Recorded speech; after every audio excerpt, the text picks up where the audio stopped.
जीव द्रव्य। प्रत्येक कोशिका में प्लाज्मा झिल्ली के अंदर तरल चिपचिपा पदार्थ पाया जाता है जिसे जीव द्रव्य कहते हैं।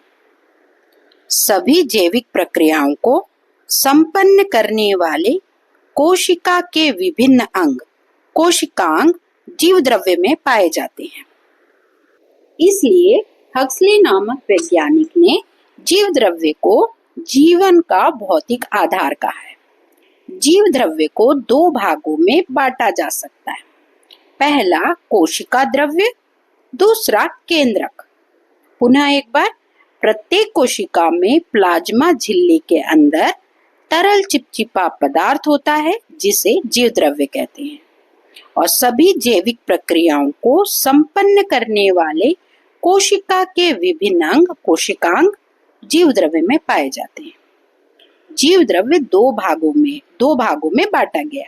पहला कोशिका द्रव्य, दूसरा केंद्रक। कोशिका द्रव्य जीव द्रव्य का वह भाग जो प्लाज्मा झिल्ली और केंद्रक के बीच में होता है उसे कोशिका द्रव्य कहते हैं।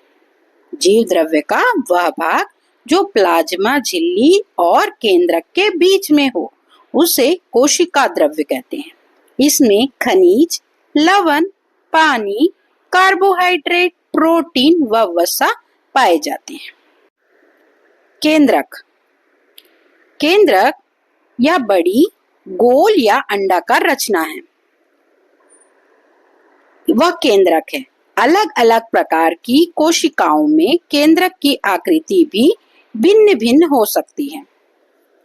यह कोशिका का सबसे महत्वपूर्ण अंग होता है। इसी के द्वारा कोशिकाओं में होने वाली समस्त जैविक क्रियाओं पर नियंत्रण रखा जाता है। इसलिए इसे कोशिका का नियंत्रण कक्ष भी कहा जाता है। केंद्रक को कोशिका का नियंत्रण कक्ष कहा जाता है। केंद्रक एक पतली झिल्ली द्वारा घिरा रहता है। इस झिल्ली को केंद्रक झिल्ली कहते हैं। यह पतली, लचीली, अर्धपारगम्य होती है। इसमें छोटे छोटे छिद्र होते हैं जिनके द्वारा कोशिका द्रव्य व केंद्रक के मध्य पदार्थों का आदान प्रदान होता है। केंद्रक झिल्ली के अंदर गाढ़ा अर्ध तरल द्रव्य भरा होता है जिसे केंद्रक द्रव्य कहते हैं। 1831 में रॉबर्ट ब्राउन ने कोशिका के केंद्रक की खोज की थी।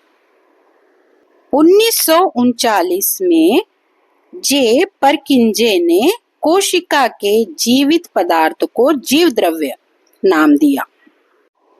1940 में इलेक्ट्रॉन सूक्ष्मदर्शी की खोज हो जाने के बाद कोशिका के कोशिकांगों को अच्छी तरह से देखा व समझा गया।